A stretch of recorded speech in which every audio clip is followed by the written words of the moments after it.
ನಮ್ಮ ಜೊತೆಗೆ ಇದೀಗ ಅಶ್ವಥ್ ನಾರಾಯಣ ಅವರಿದ್ದಾರೆ. ಅವ್ರನ್ನು ಸಹ ಮಾತಾಡ್ತೀನಿ. ಸರ್, ಬೆಳಗಾವಿ ಅಧಿವೇಶನದಲ್ಲಿ ಉತ್ತರ ಕರ್ನಾಟಕದ ಸಮಸ್ಯೆಗಳು ಚರ್ಚೆ ಆಗ್ತೀವಿ ಅನ್ನೋ ಒಂದು ಆಶೆಯನ್ನು ಇಟ್ಕೊಂಡಿದ್ರು ಈ ಭಾಗದವ್ರು. ಆದರೆ ಡಿನ್ನರ್ ಪೊಲಿಟಿಕ್ಸ್ ಸಾಕಷ್ಟು ಸದ್ದು ಮಾಡ್ತಾ ಇದೆ, ಏನು ಹೇಳ್ತೀರಾ? ಇದೆಲ್ಲ ಅಧಿಕಾರದ ದಾಹ. ಹಾಗಾಗಿ ಆ ಗುಂಪುಗಾರಿಕೆ ಏನಾಗ್ತಿದೆ ಕಾಂಗ್ರೆಸ್ನಲ್ಲಿ, ಗುಂಪುಗಾರಿಕೆಯಿಂದಾಗಿ ಅವರ ಆದ್ಯತೆ ತಪ್ಪಿ ಹೋಗಿದೆ. ಇವರು ಅಧಿಕಾರಕ್ಕೆ ಬಂದ ದಿನದಿಂದಲೂ ಅಧಿಕಾರ ಹಂಚಿಕೆ ಅನ್ನೋಂಥದ್ದು ಪ್ರತಿನಿತ್ಯ ಪ್ರಾರಂಭದ ದಿನದಿಂದಲೂ ಹಂಚಿಕೆ ಅಂತಲೇ ಬಂದಿದ್ದಾರೆ ಹೊರತು, ಹಾಗಾಗಿ ನಾನು ಮಿನಿಸ್ಟ್ರು, ನಾನು ಉಪಮುಖ್ಯಮಂತ್ರಿ, ನಾನು ಅಧ್ಯಕ್ಷ, ಈ ರೀತಿ ಗೊಂದಲ ಗುದ್ದಾಟನೇ ನಡೀತಾ ಬಂದಿದೆ. ಅದು ಮುಂದುವರೆದ ಭಾಗವಾಗಿದೆ. ಇನ್ನೇನು ಬಯಸ್ಲಿಕ್ಕಾಗುತ್ತೆ ಕಾಂಗ್ರೆಸ್ಸಿಂದ ಇದೇ ಬಯಸ್ಲಿಕ್ಕಾಗುತ್ತೆ. ತಮ್ಮ ಸ್ವಾರ್ಥ, ತಮ್ಮ ಅಧಿಕಾರ ದಾಹ, ಭ್ರಷ್ಟಾಚಾರ, ದರೋಡೆ, ಹಗಲು ದರೋಡೆ, ಆತ್ಮಹತ್ಯೆ, ಸಾವಿನ ಸರ್ಕಾರ, ಈ ರೀತಿ ಕಾಂಗ್ರೆಸ್ಸಿಂದ ನಾವು ಎದುರು ನೋಡುವಂಥದ್ದಾಗಿದೆ. ಇದು ಮುಂದುವರೆದ ಭಾಗ. ಹಾಗಾಗಿ ಇದರಲ್ಲಿ ಏನು ಆಶ್ಚರ್ಯ ಇಲ್ಲ ಇವರ ನಡವಳಿಕೆಯಲ್ಲಿ. ಆಡಳಿತ ಯಂತ್ರ ಕುಸಿತ ಇದೆಯಾ ಅಂತ? ಕುಸಿಯೋದ ಇಲ್ಲವೇ ಇಲ್ಲ, ಕುಸಿಯೋದಲ್ಲ. ಏನಾದ್ರು ಇದ್ರೆ ಕುಸಿಬೋದು. ಇದು ಸಂಪೂರ್ಣವಾಗಿ ನಿರ್ನಾಮ ಆಗಿದೆ. ಹಾಗಾಗಿ ಭಾಳ ಕೆಟ್ಟ ಪರಿಸ್ಥಿತಿಯಲ್ಲಿ ಕರ್ನಾಟಕ ರಾಜ್ಯ ಅಂದರೆ ಒಂದೆಲ್ಲ ಒಂದು ಕಡೆ ಪ್ರಗತಿಪರವಾಗಿ ನ್ಯಾಯ, ನೀತಿ, ಧರ್ಮ ಅನ್ನುವಂಥದ್ದು ಎತ್ತಿ ಹಿಡಿಯುವಂಥ ನೆಲ ಅಂದರೆ ನಮ್ಮ ನಾಡಾಗಿತ್ತು. ಈ ನಾಡನ್ನು ಸರ್ವನಾಶವನ್ನು ಮಾಡಿದ್ದಾರೆ.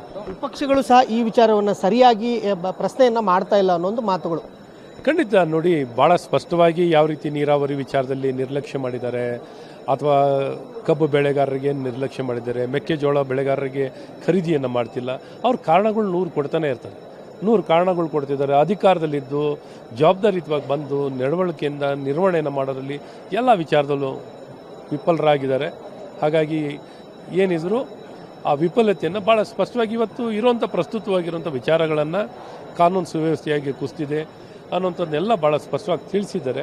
ಆದರೆ ಇನ್ನೇನು ಜೋರಾಗಿ ಕೂಗಾಡಬೇಕಷ್ಟೇ ಅನಿಸುತ್ತೆ. ಇನ್ನೇನು ಬಿಟ್ಟರೆ ಇನ್ನೇನು ಸೂಕ್ಷ್ಮವಾಗಿ ಎಲ್ಲರೂ ಭಾಳ ಪ್ರಬಲವಾಗಿ ಸರ್ಕಾರಕ್ಕೆ ಏನಾದ್ರು ಸೂಕ್ಷ್ಮತೆ ಇದ್ದರೆ ಅದು ಅರ್ಥ ಆಗುತ್ತೆ. CM ಕುರ್ಚಿ ವಿಚಾರಕ್ಕೆ ಸಂಬಂಧಪಟ್ಟಂಗೆ ಸದನದಲ್ಲಿ ಏನಾದರೂ ಚರ್ಚೆ ಮಾಡ್ತೀರಾ ಅಂತ?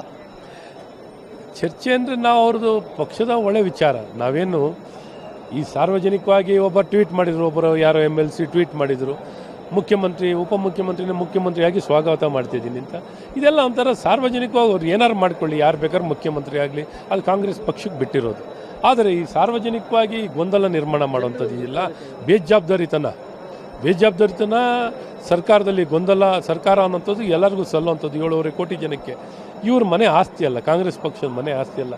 ಹಾಗಾಗಿ ಜವಾಬ್ದಾರಿಯುತವಾಗಿ ಕರ್ನಾಟಕದ ಗೌರವವನ್ನು ಕಾಪಾಡಿಕೊಳ್ಳುವಂಥದ್ದು ಇವ್ರ ಕರ್ತವ್ಯ ಆಗಿದೆ, ಇವ್ರ ಜವಾಬ್ದಾರಿಯಾಗಿದೆ. ಇದಿಷ್ಟು ಶಾಸಕರಾಗಿರ್ತಕ್ಕಂಥ ಅಶ್ವಥ್ ನಾರಾಯಣ ಅವರ ಮಾತುಗಳು. ಕ್ಯಾಮ್ರಾಮನ್ ಅಜಯ್ ಜೊತೆ ವೀರೇಶ್ ದಾನಿ, ಗ್ಯಾರಂಟಿ ನ್ಯೂಸ್, ಬೆಳಗಾವಿ.